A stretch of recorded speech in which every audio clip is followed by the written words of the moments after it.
Welcome to PRAXIS. I'm Olivia Rousset. I'd like to welcome our audience here in Sydney, as well as those watching on APAC, online or listening on radio.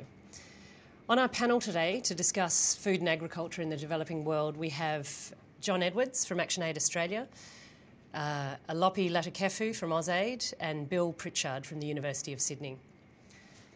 Tonight, nearly 1 billion people will go to bed hungry.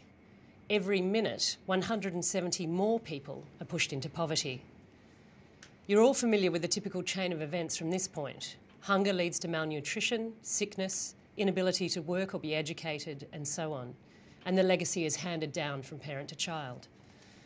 Most of the world's poor live in rural areas and make their living from agriculture. Ironically, over half the world's hungriest people are farmers themselves. Women and children are the hardest hit of all, with 70% of the world's hungry being women. Studies have shown that agriculture-led growth in most countries is more than twice as effective in reducing poverty as industry-led growth. Yet from the early 80s until about 2004, there was a significant decline in aid for agriculture in developing countries. This has been reversed in the past few years, but the agriculture sector still only receives a tiny fraction of humanitarian development aid. Robert Zoellick, the World Bank President, recently called for the G20 to put food security at the top of its agenda. While the food shortages in 2008 became known as the World Food Crisis, nearly 50 million more people have been driven into extreme poverty and hunger in the last year. The World Bank has outlined a number of steps to tackle food insecurity. Where do you think we need to start? I think we have to understand that food security is a complex issue, and it's based around not just production and optimising production, but it's based around issues such as access and utilisation as well. So by access, what I'm talking about is means to ensure that the hungriest and neediest of the population get access to food. So just producing food but not having an access regime in place is not necessarily solving the problem. And I think the third leg of this is utilisation, which is essentially a set of arguments about how the nutritional content of food best meets human needs. And that raises a whole range of questions, such as the sustainability of meat-based diets on the planet, packaging, wastage, the energy costs of long-distance food trade. There are a whole raft of issues that I think need to be addressed as part of the food security agenda that go beyond the important but limited issue of optimising food production and research and development towards those needs. Thank you. Alopi? I think the Australian government's view is that it is a complex issue and one that requires a range of approaches to address food security in the context of where countries are and where their markets and the ability to access those markets have been. Rural livelihoods is a very important part of food security in the context if people have a livelihood, they can then afford to pay for food or to produce it themselves. And that's a very important part of the approach that we've taken in terms of the focus that we've had. In the past, there has been a heavy focus on productivity in agriculture as a solution to food security and has delivered some great outcomes over the last 40 years. At this time, I think there is a view that some of the low-hanging fruit that was achieved through the Green Revolution is now requiring a more systematic view and a systemic view of how to approach food security, particularly for those countries and those populations who are food insecure. Mm-hmm. And it lies in a range of areas, including trade, including improvements in markets, including agricultural productivity. Okay. And certainly we've taken that approach. Great. And John, where do you think is the most important place to start? I think the most important place to start is with the recognition that the global food system, as has been operating for a number of decades now, is fundamentally broken. As you note, there's a billion people who are they're starving or they're malnourished, and there are a billion people in the world who are obese, and that is a shocking statistic. And although we might not say that we are now in a global food crisis of the kind that we had in 2008, by any layman's measure, that must be a crisis. That is a unacceptable state of affairs. And for ActionAid, the place to start for us as a rights-based organisation is with rights, and to recognise that the global food system isn't working because is not based on the fact that people have a right to food. And an element of the solution that we emphasise is women's rights, and this is another crucial element to the food security puzzle. And we've made commitments internationally for decades now to achieve equality for women, and this is obviously a moral imperative in itself, but it's also significant in relation to the food security debate, because in the developing world, 60 to 8, let's say 70% of agricultural participation is from women. But they're receiving, and as you've noted, they're also disproportionately suffering that malnutrition. The irony is that this large section of the developing world, a majority of women, who are involved in farming, are also starving in many cases. Can you sort of draw a picture around that a bit and explain how that happens? Sure. The key problem is that women are not in control of the food that they produce, and that those 60 to 80% of the population, the female engaged in agriculture in the developing world, they're receiving 5% of what we call extension services, the agricultural training that's required to improve your performance as a farmer. They only have 2% of the land tenure, the access, the right to own and control the land that they operate, and only 1% of the access to agricultural credit so that they can invest in increasing their production. And from a development point of view, although we recognise that government development dollars is not going to solve the food security issues, but it is a significant player, and it's only 6% of those dollars are targeted at women. And so these issues are important because Food and Agriculture Organisation has estimated that were women invested in the same way that men are to get access to extension services, to get access to credit, etc., to bring up their yields to the same that men operating on this unlevel playing field, in a sense, are getting, then there would be an estimated increase in output of 2.5% to 4%, which is 100 million people coming out of hunger in the developing world, and that's a very significant impact. As far as rights go, you've outlined a bit of it. Can you go into a bit more detail about how you address the inequalities? Sure. Well, let me tell a story about an activity that we've got underway in Bangladesh, where I'll talk a story about Renu. Renu is a woman in a village in Bangladesh who's been a participant in a project run by ActionAid, which is about bringing the women together in their communities so that they can work in a cooperative to become empowered and educated as small-scale smallholder farmers, in this case poultry and vegetables. And through that process, Renu was interviewed recently by ActionAid staff, and she was talking about just a couple of years ago, before that came in, where her voice wasn't part of the decision-making in her community, and less so within her own family.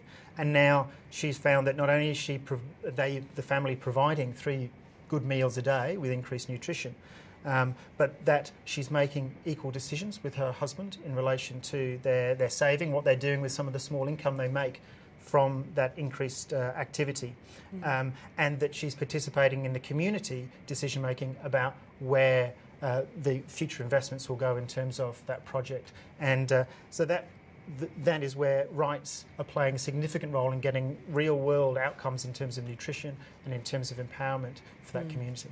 I imagine education's a starting point for that stuff, but how much do you work, say, with government or from the top down? Is it all bottom-up that you do? No, certainly it's ActionAid works with the communities in a grassroots fashion, clearly. But we recognise in our theory of change, of how we want to change the world, that we must operate at all levels, and ActionAid works with those communities. We also see those communities when they come together, say in this case, in a cooperative, a women's farming cooperative, that then is linked with other cooperatives so that they can have a voice at the national debate as to where those national policies are, how those national policies are set up to benefit them and their communities. and through that into the international debate, and ActionAid participates again in the international debate to ensure that that international policies are targeted for women, are targeted to those who are the most needy and excluded. Just to take it back a bit, why are the majority of smallhold farmers women? Well, there's been talk about the feminisation of agriculture, and much of that is complex. It's different, but one trend is the flight of men to urban centres looking for additional income. There are cultural elements where where the production of food is seen to be women's work, and this is one of the reasons why it's so important that women's rights is at the forefront of addressing these issues, because one of the things that is front and centre in the analysis that ActionAid has done over the years on this issue is that women are doing a triple shift. They're working in the field, producing the food, they're doing childcare, and they have other domestic duties which can be very, very onerous in terms of collecting water and fuel. And this obviously undermines their ability to be successful as smallholder farmers, undermines their ability to engage in education, to give their children opportunities that they don't have. Obviously, there's a lot of issues to do with land, but could you talk a bit about land rights and how they fall in with women smallhold farmers? Certainly. Obviously, from the figures I noted earlier, there's in sub-Saharan Africa, it's a minuscule, vanishingly small proportion of women who have rights to own the land that they work, and this is one of the reasons, as I noted, that women can be, they're the producers of the food, and yet they starve because they don't control the food and they don't control the land that they're working on. And introducing the ownership of land, and often this happens through cooperatives and collectives, it absolutely radically transforms the reality for those women to control and make decisions. And this is a crucial element, of course, the participation of the communities and the women of those communities in how their land and their community is developed agriculturally. And so when there's ownership, then there's meaningful participation in decision making as well. Another thing that you've talked about at ActionAid being concerned with is food sovereignty as a part of food security. Can you explain what food sovereignty is? Sure. One of the big... food sovereignty is perhaps a subset of food security. Food security, maybe Bill can help me here with a definition from the Food and Agricultural Organisation. Well, it's the ability of everyone to ensure that everyone on the planet to ensure that they have a culturally appropriate and a nutritionally sustainable diet. And I guess to go back to some points I made earlier, that depends on the extent to which food is produced and people's availability to access that food, and also that food is appropriate at all kinds of cultural and nutritional levels. And so food security from that definition can be delivered in a range of ways, and is delivered in a range of ways, including the ability to buy your food, as we do here in Australia from a supermarket. But there is a limited control over the food that you're buying, and particularly in fragile markets. And food sovereignty is the idea that there will be greater resilience of communities where they control the production and the distribution of their food to a greater extent. And it can be applied to small-scale communities, to regions, to nations, but food sovereignty is increasingly becoming recognised as a very important contribution, particularly with the growing threat of climate change, as a way of delivering food security in a way that doesn't rely on some problematic elements of the global economy, peak oil, climate change, peak land and peak phosphorus. Alopi, can you talk about the Australian government's position on food sovereignty? I'll talk about the Australian government's approach to food security, which generally we would put the position that we are advocates of open and transparent markets and of general liberalisation of trade in terms of people's access to sell their goods on the international market and also to buy and purchase their goods without the the price distortions that can emerge when markets are protected. And certainly Australia is a great advocate of the Doha round, and hope that there will be a successful conclusion to the current round, and see great outcomes for food security in that context. There is a danger in terms of people's interpretation sometimes of language around what we mean by food sovereignty. Certainly the capacity of local communities to feed themselves is one thing. The protection of large agricultural industry in countries is another, where sometimes these things can be used in different ways to talk about essentially quite different aspects of food security. And certainly there are a lot of issues around national interests and around other aspects of trade that come into play in the food area. And certainly, as I said, the government of Australia is very, as a fairly liberalised trader ourselves, and a net exporter, we are great advocates of taking that approach. And certainly in the context of what delivered food security alongside the great advances in agricultural productivity through research, trade liberalisation and global trade delivered many outcomes to billions of people, particularly in our region, over the last 40 years. The Australian government has 3 pillars, I understand, in their approach to food security. Can you just outline that? Yeah, there are 3 pillars that came out of the Australian government's response to the food crisis in 2007-8. It announced a budget measure of $464 million in 2009-10, which had as underpinning it 3 pillars. The first pillar being agricultural productivity through research, so investment in research, the sort of research that delivered great outcomes during the Green Revolution, and certainly part of the investment is into the Consultative Group on International Agricultural Research, who are a large group of international agricultural research organisations around the world, as well as through the Australian Centre for International Agricultural Research, who do great work through the development program in Australia and have worked for the last 30 or so years in building agricultural productivity in many of the developing partners we have.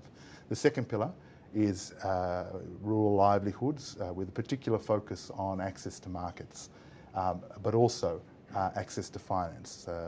One of the big areas that's often underplayed is the capacity of poor farmers to access finance and to develop the ability to do that on an ongoing basis. If you have the access to finance, you can often plan ahead and actually have a bit more sustainability in the approach you take. If you're at the margins of engaging economically, you will often be left in a position where you'll live basically on the whim of where the climate takes you, and that is a challenge. Third area is community resilience through social protection, and that's the third pillar of the Australian government's approach.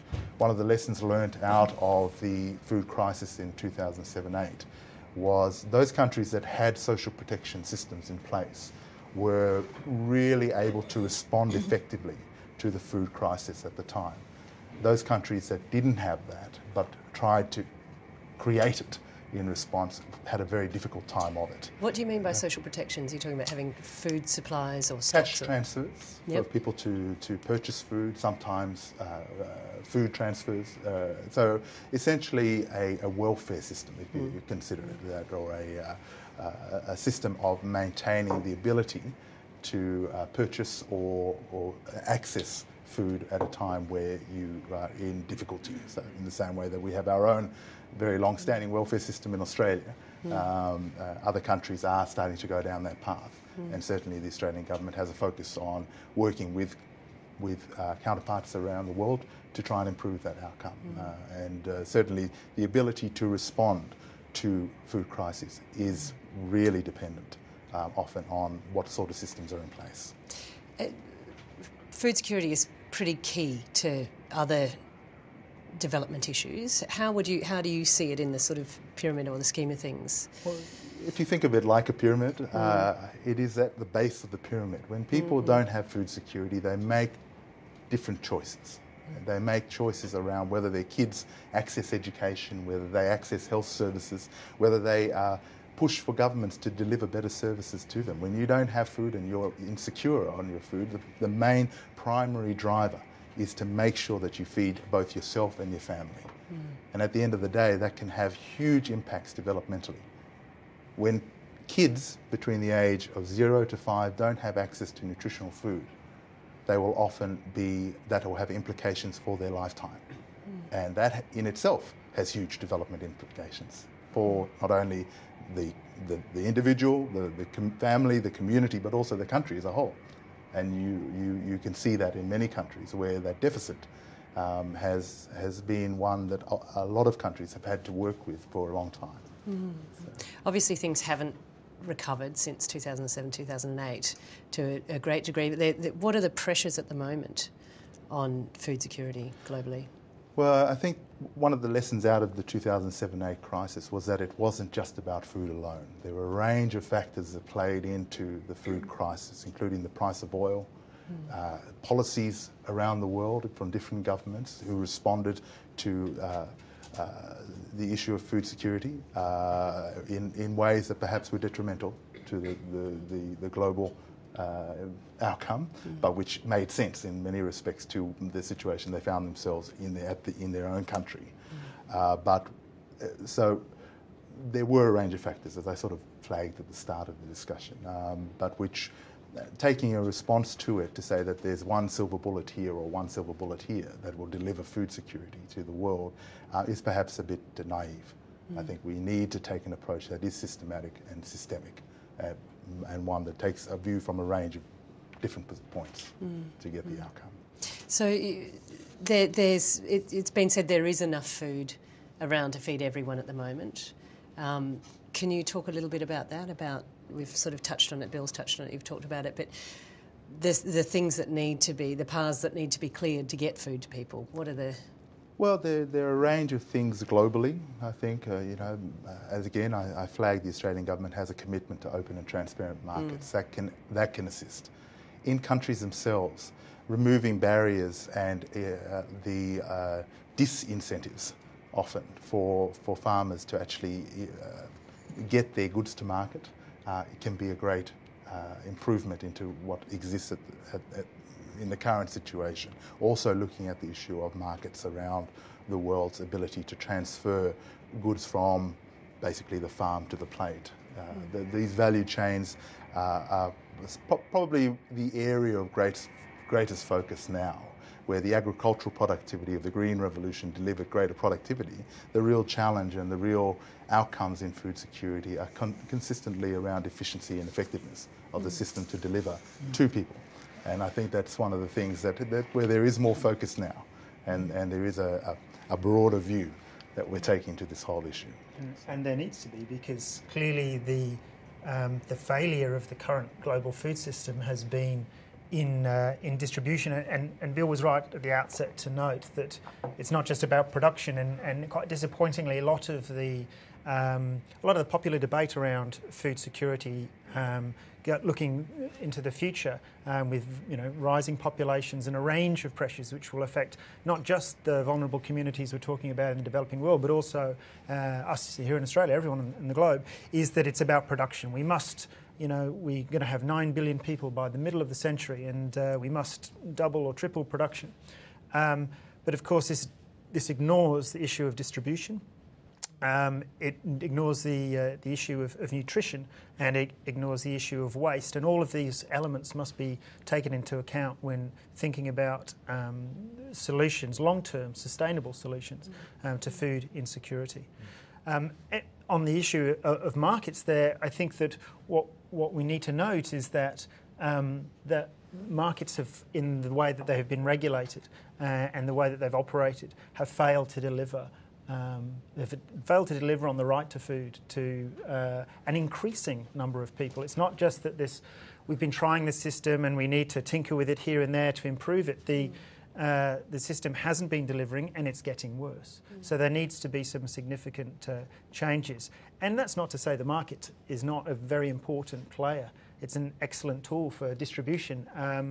It's about how that market is regulated in the interests of delivering what we're interested in. There's nothing necessarily beneficial about the free flow of goods and services. It's only beneficial if it's delivering human outcomes, if people are living worthwhile lives. And so regulating that market in the way that will deliver that is what addressing food security needs to be about. Bill, maybe you can talk about that a little bit with regard to India, somewhere that in the recent times has had huge economic growth. Has that had a trickle down to the poorest and the hungriest people there? Yeah, thanks, Olivia, and I think I'll just do it by way of picking up on some of the points Alopi and John made. I think it is a danger to fetishise the market, because I think we have to sort of understand that markets are social and political instruments at the end of the day. And I think the Australian government's position has moved a bit with the three pillars. I think prior to the global food crisis, there was a sense in which Australia would say we'll liberalise world markets and agriculture, and that will solve all problems of hunger and malnutrition in the world. I still see that as being a very strong element of the Australian government's policy, but there is perhaps more of a recognition these days that it needs to be complemented by perhaps an attentiveness to the needs of the vulnerable. And I think with global markets, and I'll get on to India by way of extension here, by way of global markets, we have to sort of say, with respect to food, what kind of free markets are we talking about? Certainly, I would argue that the kind of subsidisation practiced by the US and the European Union is detrimental to world hunger, because what that does is dump surplus production onto vulnerable economic spaces, and that hits local production systems in the developing world. But if you said, well, let's get rid of subsidies and let's allow the most efficient producers to export their products, if we don't take into account the long-run ecological costs of production, perhaps what that does globally is encourage a series of monocultures that might be efficient in the short term but not in the long term. And I think that's one of the lessons, coming back to India, that we're seeing at the moment, and this ties into debates about the Green Revolution that my colleagues were touching on. The Green Revolution was very successful, and I wouldn't criticise it in terms of its basic premise, which was to increase world food production. It got the world out of the Malthusian crisis of the 1970s. But in a place like Punjab in northern India at the moment, after several decades of Green Revolution technologies, we're seeing depletion of groundwater, we're seeing a depletion of soil resources, we're seeing agricultural productivity reach a ceiling. We're seeing a whole lot of barriers that weren't taken into account when the Green Revolution were launched. I don't think there was any conspiracy. I think people just didn't know the long-term ecological costs of this. And so if we replicate that idea globally, and if we say, well, let's just have free markets and the most efficient producer can produce, without trying to get those negative externalities in terms of environmental and social resources and incorporate that into the price mechanism of goods that are traded, then what we're perhaps doing is making the world increasingly vulnerable to the kind of, making it hostage to short-term comparative advantage, which will evaporate particularly as the world changes in line with climate change. And that's where I do agree with John in the notion of food sovereignty. I think if food sovereignty is pursued as a protectionist set of policies, I think that's dangerous. But I think what the food sovereignty movement has shown the world is that a lot of the fetishised sort of market liberal approach to food trade is actually premised on not understanding a whole range of costs from that international food system. And food sovereignty is basically saying, well, let's try and incorporate those costs in fairer ways to protect the interests and diversities of local producers. So if it's not pursued in a protectionist way, I like the idea a lot. And the last point I'd make with respect to India is one thing that's coming out of recent research there, and this links to Alopi's point about market access. It's very true that smallholder producers in the developing world have very poor market access, and that endangers their ability to generate income and trade themselves out of food insecurity and poverty. There's no doubt about that. But research into rural households often shows that these smallholder farm households are they're not just farming. They've maybe got a couple of hectares or less than that, oftentimes. They're getting remittances from people in the big cities. John alluded to migration out of rural areas. There's a son or a daughter working in a rural industry, in manufacturing or something. Now, if we say that the solution to the impoverishment and food insecurity of those households is simply to enable greater market access for the food that they produce, we're forgetting the complex web of income sources that sustain that household.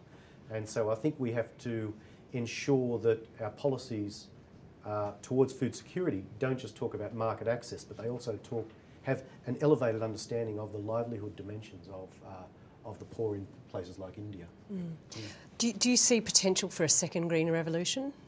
I don't know. I think, to be fair, that hasn't quite happened.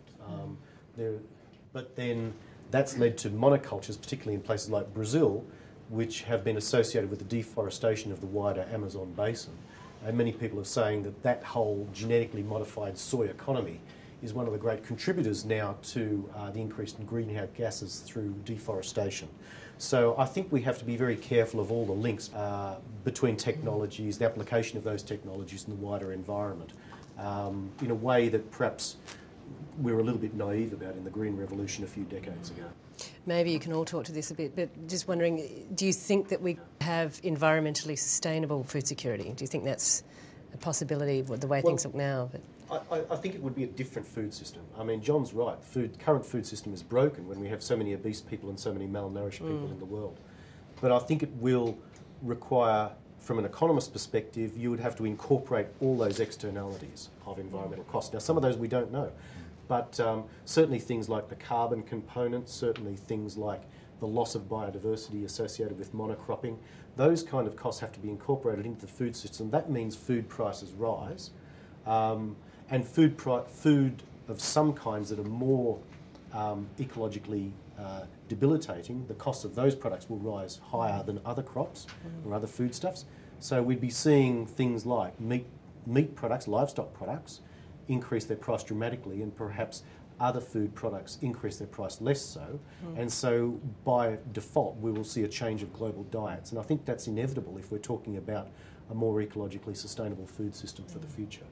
Alopi? I mean, I'll keep coming back to the issue of liberalisation, and one of the reasons being is that there are impacts by having protected industries in agriculture particularly, where farmers are given incentives to move into marginal lands that often aren't necessarily that productive, but because of the price they're receiving, will be either from government or through subsidies of some sort, will mean that there will be enough incentives there for them to push into ecologically fragile environments, and ones where often the impact to them from a livelihood is marginal, but the impact to the environment is great. And so, but there's another aspect also in terms of agriculture does have a positive environmental impact as well. There's a lot of things that agriculture does to improve. The World Bank, I think, cited in their WDR study and looked at that issue. You know, there are big costs associated, but there are some positives that agriculture brings to the table. So it's not all a zero-sum game in that regard. On the question of the Green Revolution, I think that that we can be optimistic about the possibility for a Green Revolution, but it'll be a different kind of revolution. It won't be anything like the high input revolution that we saw in India and other places from the 60s, but there is a movement that's growing around agroecology as a different agricultural method, essentially low input in terms of pesticides, in terms of fertilisers, and is high input in terms of education and practice to farm in an ecological manner.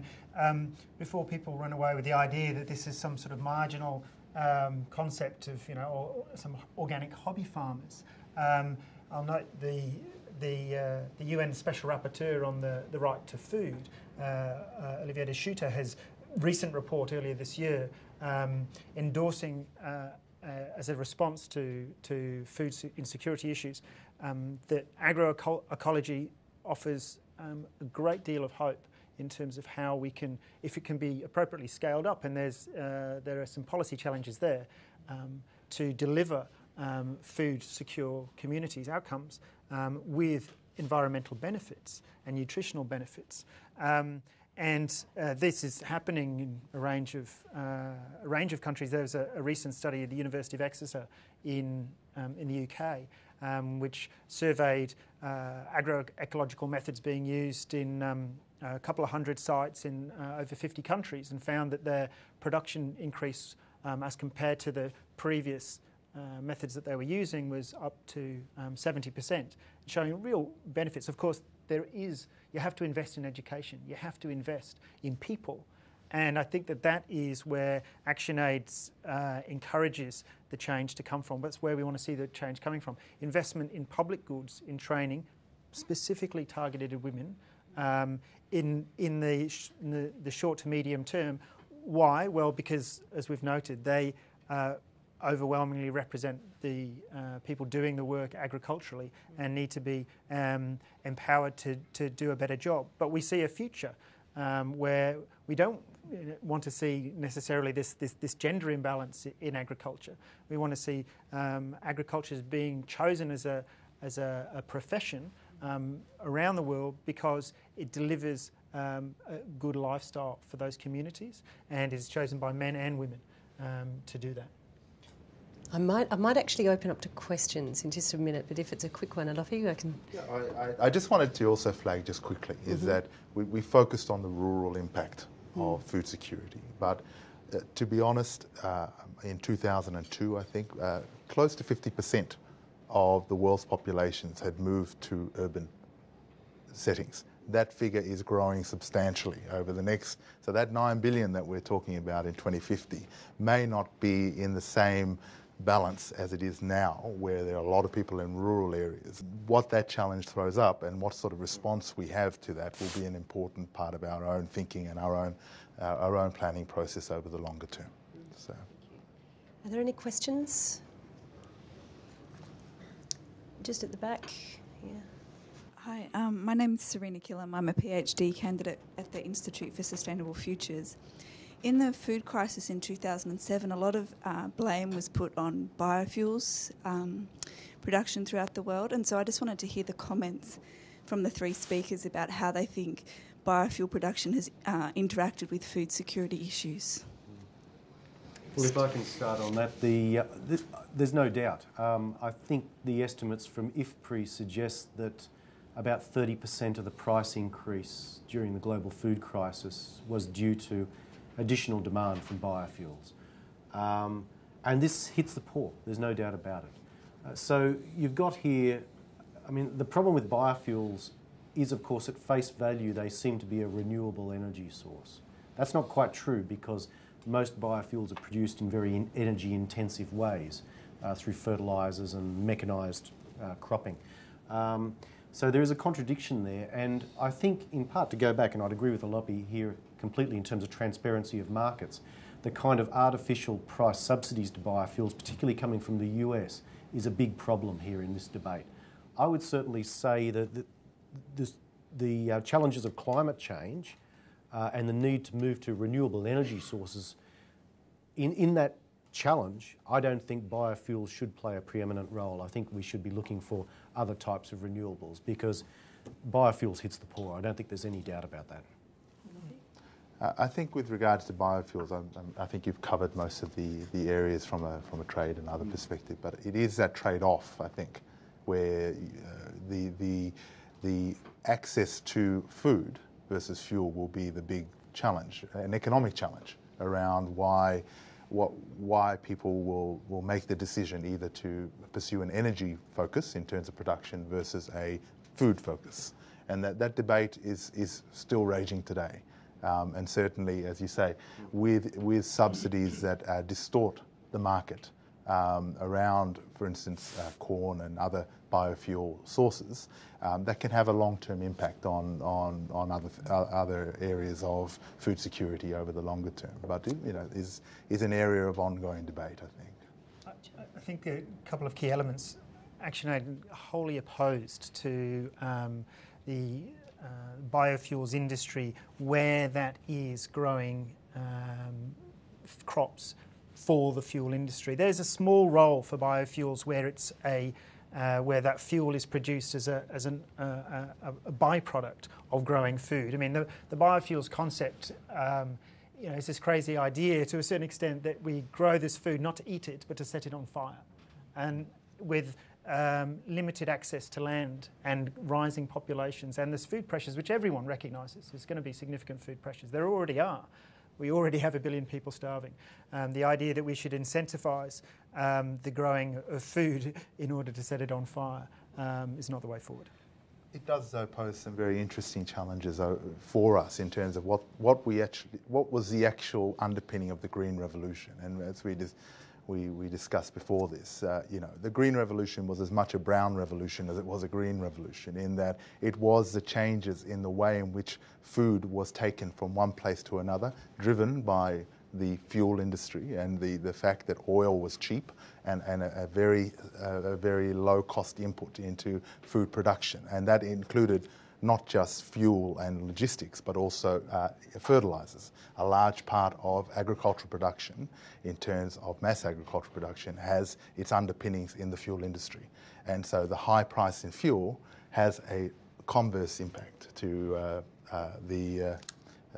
parallel impact to the price of food, simply because the way in which we're geared currently around energy and food are interlinked. And we will face some challenges in future as both become a scarce resource. Which is why, of course, the move towards agroecological techniques, smaller scale, localised economies of food, is about delinking food from that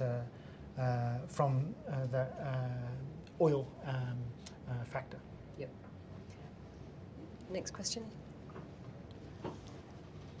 Colin Chapman, Australian Institute for International Affairs. I believe that the Foreign Minister, Kevin Rudd, has decided to put this subject, food security, right at the top of his agenda at the upcoming CHOGM meeting in Perth, with a lot of African leaders there, and has asked for papers from your department, Trade, and others, and we're attempting to put a paper together too. What do you think Australia can offer Africa in terms of technical assistance and innovation and things that perhaps we know about and may not have introduced here because, in my opinion at least, there's a lack of vision about the development of agriculture in our own country. But we've got a lot of bright people in that area here who probably could be put to good use in Africa. Well, I should say that while Africa has come into focus for the aid program of recent, we actually have a much longer history in Africa than often people understand. And certainly CSIRO, ACR and other organisations have done work in the past in Africa and are currently doing work now, working mainly at a regional level with groups like CORAF, WECARD and the CADAP groupings on agricultural research. An area, as you say, that where do we have a comparative advantage, if I understand? We actually do have some comparative advantages with Africa. We share a very similar climate environment to Africa, where dryland farming, which has been developed in Australia, has great application in arid and semi-arid parts of Africa, who face very similar conditions to those found in Australia. And certainly there's been a long history of intellectual transfer and knowledge transfer between different research organisations and agricultural research organisations in Australia and in Africa and around the world.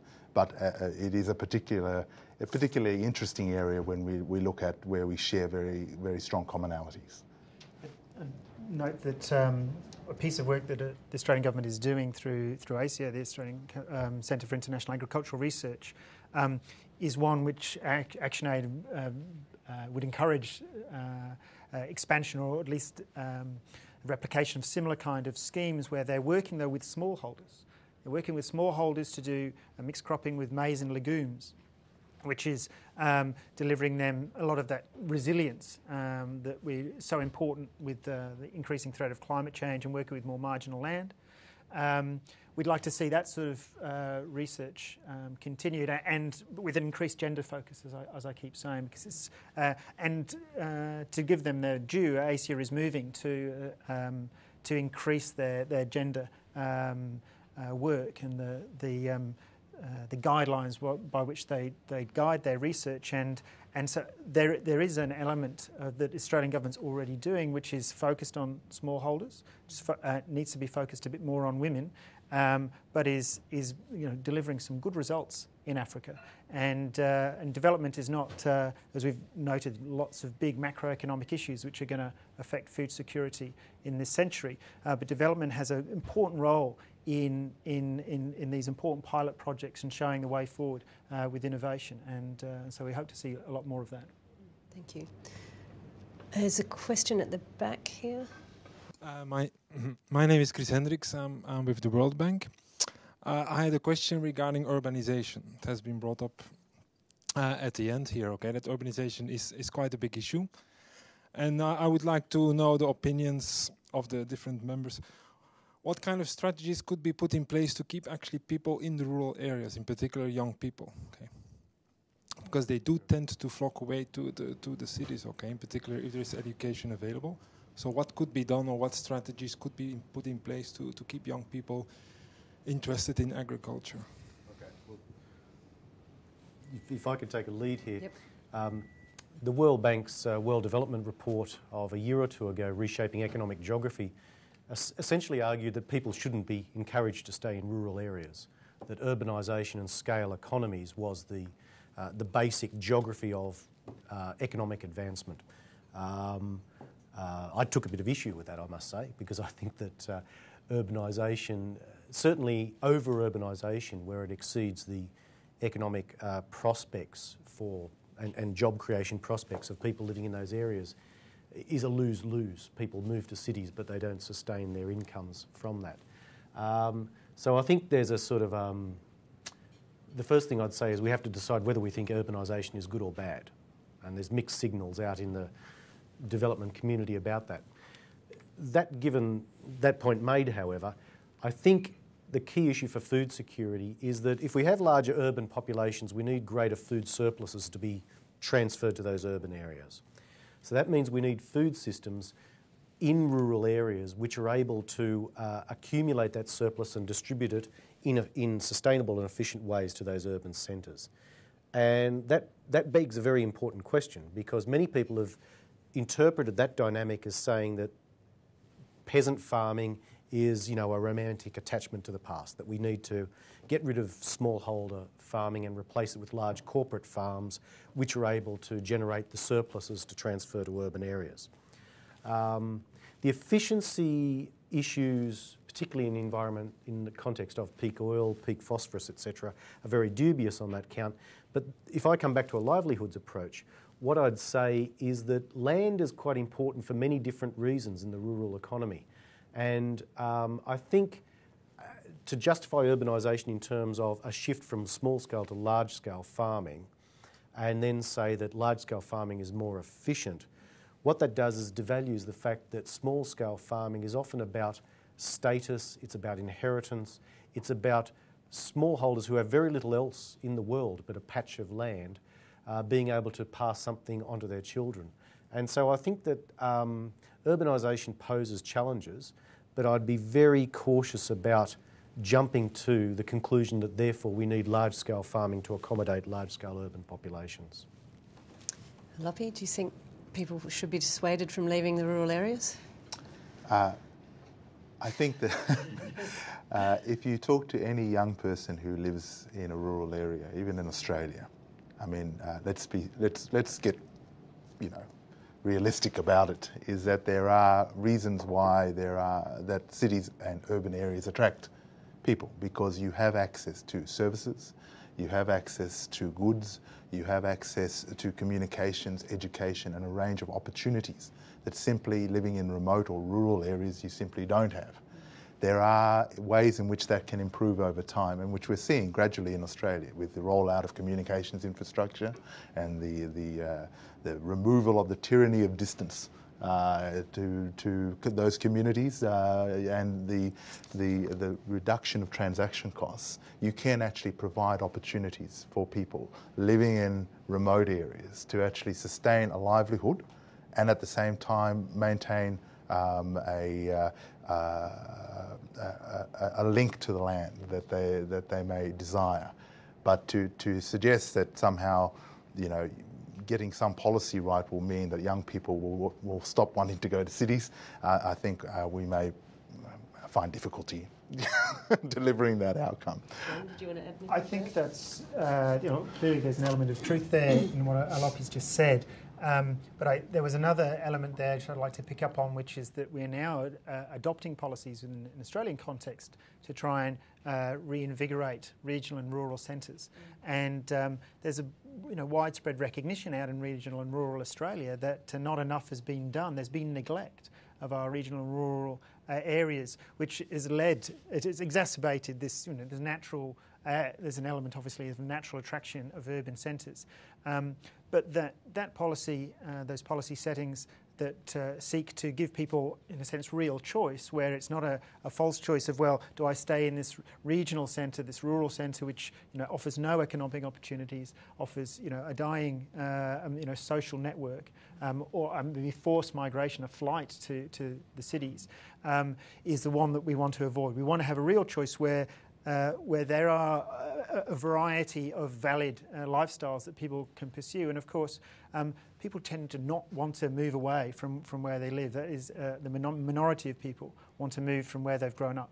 And where we can have international and national policy settings which allow regional and rural communities to thrive, then we'll be doing a good service. Yeah, I do think, though, that we sometimes become very siloed in our views on these things. Even in developing countries, even in my own experience as a diasporic Tongan, I know that the way in which my family exists in Tonga is supplemented by the remittances that we send home from Australia and around the world, as do many rural communities where people leave to not just pursue their own livelihoods, but to support their families through any means that they can. And that sometimes means that you have this mix of urban and rural, that isn't necessarily this clear siloed divide between the both. And perhaps with better access to finance and financial services, you might actually reduce some of the costs that currently people have in terms of remittance, which at the moment, in some cases, are very high.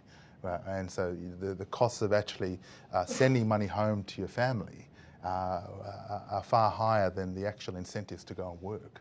And so you end up in this spiral. So I think there's a range of issues, as I say, that we can address. Probably have time for one more question. Yeah, my name is Michael from Nimuville. And so my question is about the market-based system. So food system, it's got some problems, some broken, it's broken, some issues. But I think the market-based approach still has a role as well to fix or to resolve the current problem of food security. And say in the three pillars, for example, access to finance, access to market. So market-based system, market-based incentives for access to finance. It's not about giving money to access to finance, but it needs to be based on market-based incentives so that it will be sustainable finance. It's not going to be a dole-out. So my question is, so what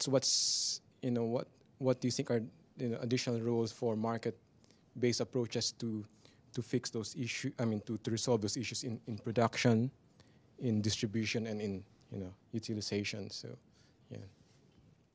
One area where I think the market should be expanded is in the pricing of environmental goods. And I think a lot of the comments I've made today is to do with the unsustainability of the current global food system because it's exploitative of ecological resources. And so I think programs or proposed programs like RED, the Reducing Emissions from Deforestation and Degradation, which actually value landholders and communities to preserve their forest environments. I think those kind of market relations are very important. There are huge problems in marketising environmental services, and I wouldn't want to gloss over those, but I do think if I've been a little bit critical in terms of fetishising the market in one kind of respect with regards to food security, I'd say that there are other opportunities for market relations to play a stronger role in linking food production to sustainable environmental management. Did you want to add, Zoe? Sure. One of the areas, as we said, we're focusing on is looking at the rural livelihood through the lens of the markets approach. And one of those areas is in value chain and understanding the value chain within particularly developing countries, where you often see that quite negative outcomes come from a lack of knowledge that farmers have in terms of production. That will lead to over-fertilisation or overuse of pesticides that can actually lead to quite negative outcomes. In the past, the answer to that was to fund extension through government to try and improve farmers' knowledge. But in fact, there are a range of players that potentially could have an incentive to be part of improving farmers' knowledge in that area, who provide pesticides, who provide fertiliser and a range of other inputs into the market, where they are part of the market, but in the past have never been asked necessarily to work with farmers to improve the way in which they do farming, but at the end of the day where there's good return for them as well, because if you stop producing, then you stop having a market for your fertiliser and pesticides. So I'd say that taking a more complex view over the longer term of what markets are and how you work and develop those markets in future is the approach we're certainly taking, and an approach that I think is being realised more broadly. We're just about out of time, so very briefly, John. Quickly, I'll disagree then with Alopi. Certainly not keen on seeing extension services training on how to be more productive and better farmers being put in the hands of the private sector, who have vested interests in promoting one particular form, and in this case high input farming in terms of pesticides and fertiliser. Clearly, the fertiliser does play a role, and I'm not saying we shouldn't have any fertiliser, but from an ActionAid perspective, we would see the important role in regards to the specific question of credit is being increasing the access to finance, whether that be in terms of loans or in terms of other kinds of access to finance, being very much targeted at women. And they're only getting 1% of the credit available at the moment, doing 70% of the work in terms of agriculture in development. And that needs to increase. But we must also do that aware that we must be very careful with introducing access to credit in poor communities. It must be done within the context of a systems approach to development. I'd like to thank all of our panellists today, Bill Pritchard, Alopi Latukefu and John Edwards, and thanks to our audience here as well for joining us. I hope you can join us in a month's time for the next PRAXIS. If you would like to subscribe to the podcast of PRAXIS or watch episodes online, please go to worldbank.org/PRAXIS. Thank you. Goodbye.